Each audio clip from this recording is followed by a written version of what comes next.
7단원 독서 감상문을 써요입니다. 이 단원은 책을 읽고 글에 대한 자신의 생각이나 느낌을 여러 가지 형식으로 표현하는 것이 목적입니다. 단원의 주요 학습 내용은 독서 감상문을 쓰는 방법을 익히는 것이 되겠습니다. 독서 감상문의 짜임과 주요 내용을 잘 파악하시고 난 뒤에 여러 가지 형식으로 독서 감상문을 쓰는 능력을 키우도록 하는 것이 이 7단원의 목적이 되겠습니다. 또 이 7단원은 이 독서 단원과 연계해서 수업을 할 수도 있습니다. 교과서 216쪽, 217쪽을 한번 살펴볼까요? 216쪽 7. 독서 감상문을 써요. 책을 읽고 자신의 생각이나 느낌이 잘 나타나도록 글을 써봅시다. 해서 217쪽에 하나의 예시문이 나와 있습니다. 제가 읽어보도록 하겠습니다. 저는 아낌없이 주는 나무를 읽었습니다.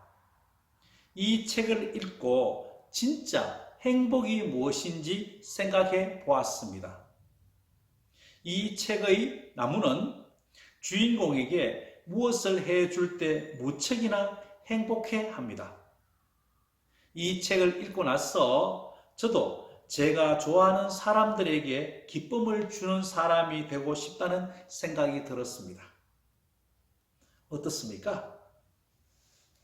이 글은 글에 대한 생각이나 느낌을 표현할 때는 여러 가지 형식이 있죠. 그 형식을 여러분들이 자유롭게 선택해서 적절한 형식을 사용하시면 되겠습니다. 또 독서 감상문에는 읽는 사람이 있거든요. 그 읽는 사람을 잘 고려해서 글을 써주시면 훌륭한 독서 감상문이 되겠습니다. 7단은 독서 감상문을 써요를 보다 효과적으로 수업하기 위해서는 1, 2차 시에서는 읽는 책에 대한 생각이나 느낌을 말하기, 3, 4차 시에서는 독서 감상문을 쓰는 방법 알기, 5, 6차 시에서는 글을 읽고 감동받은 부분에 대한 생각이나 느낌을 쓰기, 7, 8차 시에서는 글을 읽고 독서 감상문을 쓰기, 9, 10차 시에서는 글에 대한 생각이나 느낌을 여러 가지 형식으로 표현하기를 학습하게 됩니다.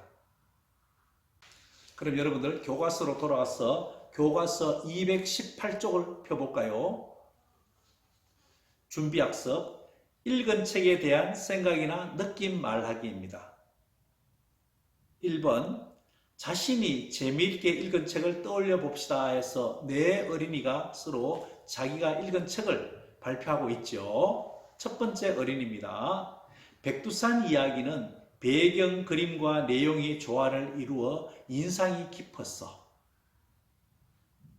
두 번째 어린이, 내가 읽은 책은 주인공이 자신의 일을 슬기롭게 해결하는 과정이 흥미진진했어 라고 말하고 있죠. 세 번째 어린이는요, 아낌없이 주는 나무를 읽고 아이에게 모든 것을 주는 나무의 행복에 감동받았어 라고 적고 있습니다.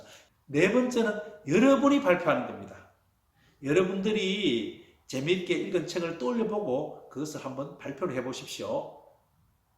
선생님은 김구의 위인전을 읽었습니다. 김구 위인전을 읽고 우리나라의 독립을 위해 평생을 바친 김구 선생님의 이야기에 감동을 받았어 라고 말하고 싶네요. 2번 재미있게 읽은 책의 목록을 정리해 봅시다 해서 책 제목과 책 내용을 쓰는 것이 나와 있습니다. 저는 책 제목에서 견우와 직녀, 책 내용은요, 옥황상제 때문에 은하수를 사이에 두고 다시 만나지 못한 견우와 직녀를 까치와 까마귀가 도와주는 내용입니다. 두 번째 책 제목은 레 미제라블입니다. 그 내용은요, 빵 한 조각을 훔친 죄로 오랫동안 감옥살이를 한 장발장이 우연히 만난 신부의 도움으로 새로운 삶을 사는 내용입니다. 여러분들도 재미있게 읽은 책의 목록을 한번 정리해 보십시오. 저는 보충해서 두 친구가 쓴 내용을 소개해 드리도록 할게요.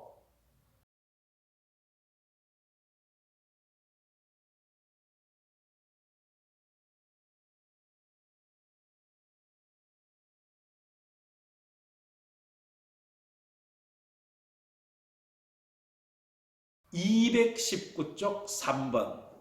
재미있게 읽은 책에 대한 생각이나 느낌을 정리해 봅시다. 책 제목 그리고 생각이나 느낌입니다. 저는 책 제목이 금도끼와 은도끼입니다. 생각이나 느낌은요, 연못에서 산신령이 나타나는 부분에서 큰 재미를 느꼈습니다. 산신령이 정직한 나무꾼에게는 상으로 도끼 3개를 주는 장면이 인상 깊었기 때문입니다. 나도 앞으로 정직한 사람이 되어야 되겠다고 생각했습니다. 우리 친구들이 쓴 글을 2편 소개해 드리겠습니다.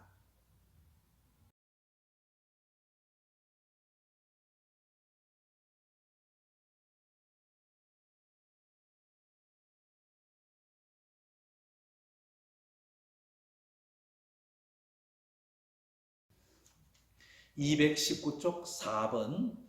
4. 읽은 책에 대한 생각이나 느낌을 친구들과 나누어 봅시다 해서 남자 어린입니다. 갈매기의 꿈에서 조나단이 포기하지 않고 계속 노력한 끝에 결국 진정한 자유를 얻는 장면이 가장 인상 깊어서 자신이 하고 싶은 일을 할 때 큰 어려움이 있어도 야학생 부분은 여러분들이 책에 대한 생각이나 느낌을 친구들에게 나눠주는 장면입니다. 여러분은 꼭 해보십시오. 저는 또 이렇게 해봤습니다.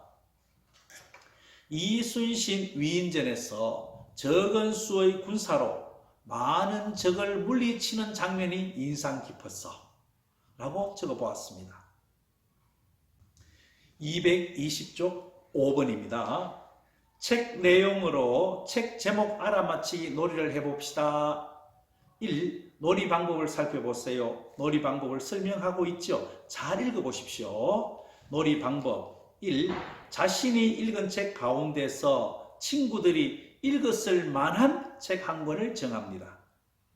2. 책 내용이나 인상 깊은 장면을 떠올립니다. 3. 떠올린 책 내용 가운데서 3가지를 골라 소개할 내용을 씁니다.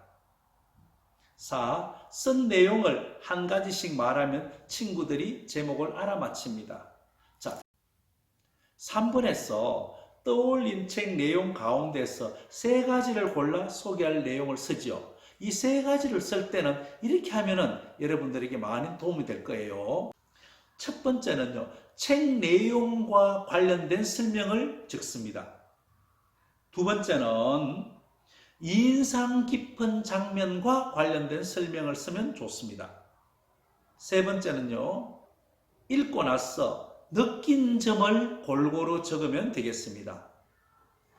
저 3가지를 고를 때는 제가 방금 말씀드린 3가지를 꼭 기억하십시오. 첫 번째가요, 책 내용과 관련된 설명. 두 번째가 인상 깊은 장면에 대한 설명. 세 번째가 읽고 나서 느낀 점을 적으면 되겠습니다. 2번, 책에 대해 설명할 내용을 써보세요 해서 내가 정한 책 제목 그리고 책에 대한 설명입니다. 선생님은 또 이렇게 해봤습니다. 내가 정한 책 제목 이순신 위인전.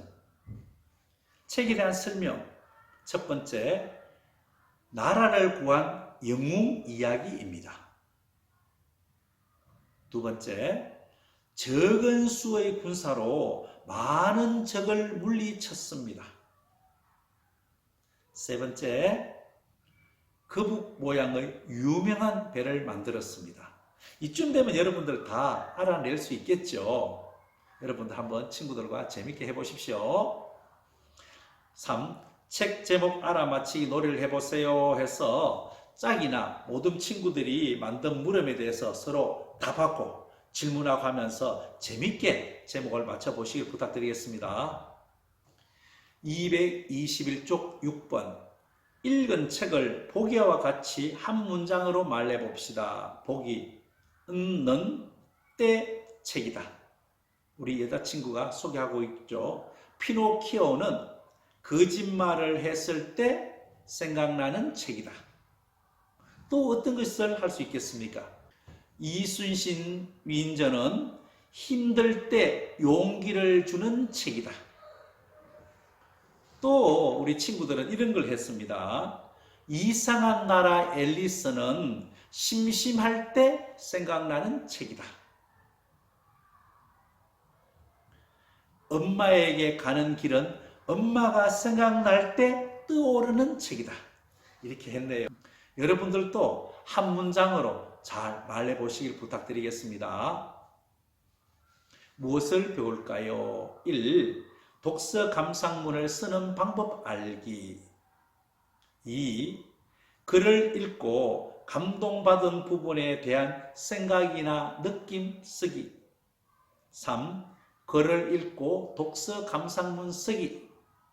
4. 글에 대한 생각이나 느낌을 여러 가지 형식으로 표현하기를 공부하도록 하겠습니다. 여러분 열심히 해주세요.